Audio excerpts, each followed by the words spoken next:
Avril 2025, Ben Ahmed, petite ville paisible du Maroc. Au centre de l'affaire, Saïd, vendeur de fruits et légumes, issu d'une bonne famille, connaissant le Coran par cœur, présent à toutes les prières. Selon les habitants, il a même contribué à financer les sanitaires de la grande mosquée, Masjid al-A'zam. Mais depuis 2016, quelque chose s'est brisé. Crise, violence, menaces. Il a fait plusieurs allers-retours à l'hôpital psychiatrique de Barchid. طحت في الفخ وليدي والله ما تصور مني الزب والقلاوي تصور مني انت الواكل ما يصورش منك الواكل ما يصورش منك ما عندكش حق. On dit qu'il cachait le cachet sous la langue, buvait un peu d'eau, puis le recrachait.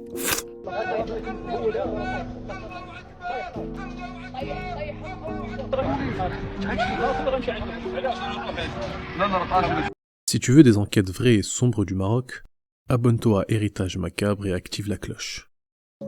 La veille du drame, Saïd croise son ami de longue date, un homme fragile, sans histoire. Il le voit ivre. Saïd déteste ça. Les voix montent, il le frappe, lui crache dessus. Plus tard, il lui propose de se réconcilier. L'ami le suit. Ce sera la dernière fois qu'on le voit vivant. Cette nuit-là, l'ami est égorgé, puis découpé, la peau séparée du corps. Il a désossé la viande. Il a pris la viande et l'a séparée des os. Les os d'un côté, la viande de l'autre. Il a coupé la tête, retiré la cervelle. Il a retiré les ongles, les dents. Il a terminé le boulot avec les corps. Même le mouton ne le traite pas ainsi. C'est une situation catastrophique. Une méthode apprise, peut-être, lors de visites répétées aux abattoirs. Il posait des questions sur le slir, l'éviscération. Mon frère, nous on était samedi à l'abattoir. Lui était déjà présent à notre arrivée, parce qu'on arrivait un peu tard. On est arrivé vers 7h du matin. Il était déjà présent.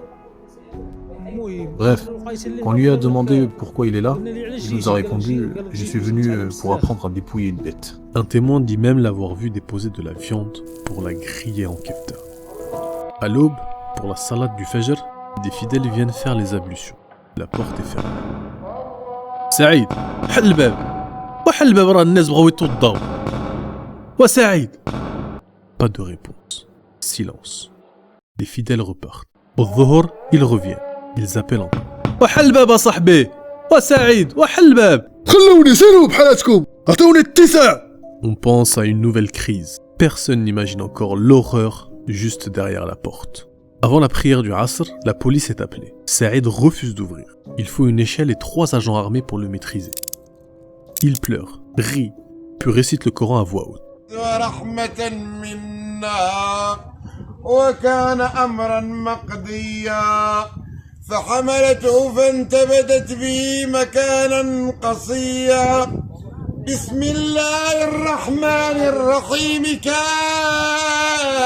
Beaucoup se disent encore un aller-retour à Barchid. Mais cette fois, tout va basculer. Après l'arrestation, des fidèles rentrent pour ranger. Ils tombent sur des sacs poubelles noirs. À l'intérieur, de la chair humaine dépouillée. Aucune tête. La panique explose. La police revient en urgence. Des recherches commencent. Sanitaires, terrain vague, champ près de l'école et aux abords du domicile du suspect. Des chiens errants ont déjà mangé une partie des restes. Il ne reste que des os.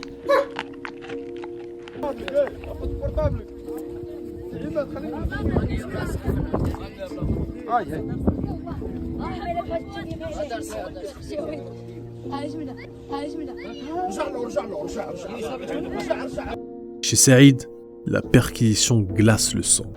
Plusieurs couteaux, plus de 6 téléphones qui ne sont pas à lui, un sac à main de femme, une liste manuscrite en arabe des noms des ennemis comme un itinéraire de vengeance. Et dans le réfrigérateur, un foie grillé, partiellement consommé.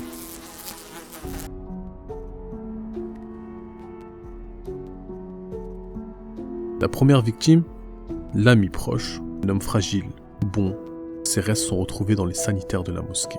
La deuxième victime se prénomme Hichem. Le jour de l'Aïd, il prend le petit déjeuner avec sa femme, ses enfants et sa mère. Il dit qu'il sort faire un tour. Il ne revient pas. Son épouse déclare sa disparition au commissariat.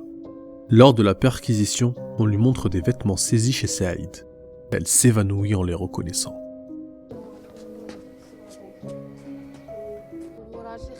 Il a passé l'Aïd avec ses enfants. Le jour de la rentrée de sa fille, le mardi, il est sorti. Il m'a dit qu'il allait faire un tour, mais il n'est plus jamais revenu. Une troisième victime est évoquée, une fillette d'environ 12 ans. Mais rien n'est confirmé à ce stade. Depuis des années, Saïd tuait des chats et des chiens. Parfois apportait à sa femme en disant que c'était des lapins. On dit qu'il déposait de la viande pour la griller en kefta dans une gargote.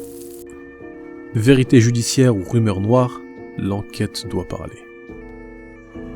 Le procureur du roi l'a placé en détention provisoire.